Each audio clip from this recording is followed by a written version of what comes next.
This shouldn't fall on loved ones, and there's not much I can do. Lindsay says she felt helpless when she learned the identity of her wife, Amy, had been stolen after her recent death. It looked like somebody had been requesting death certificates and then stealing those identities from the information on death certificates. When Lindsay called her town to find out who may have requested a copy of Amy's death certificate, she was surprised by the answer. Anyone can walk in and they don't, keep track of it. I said, really? And they said, yes, it's public record. But Lindsay disagrees.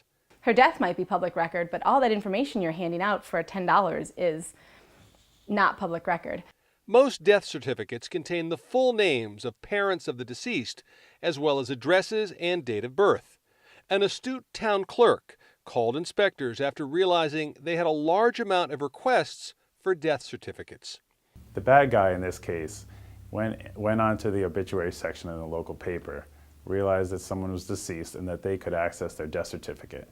For just $10, identity thieves can get a copy of any death certificate. Once they accessed that information on the death certificate, they went to the Postal Service, filed a change of address form, and actually got the mail diverted from the deceased individual to their residence.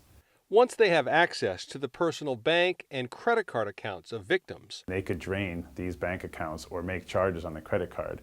And actually, these people, in some cases, the victims' families, were losing money and they couldn't even pay for the funeral. In this case, there were almost a dozen victims, and the losses added up to tens of thousands of dollars. This criminal is taking advantage of you when you're at your most vulnerable state, both emotionally and possibly financially. It's a very kind of devious and fairly smart way of stealing somebody's identity because they're not there to care.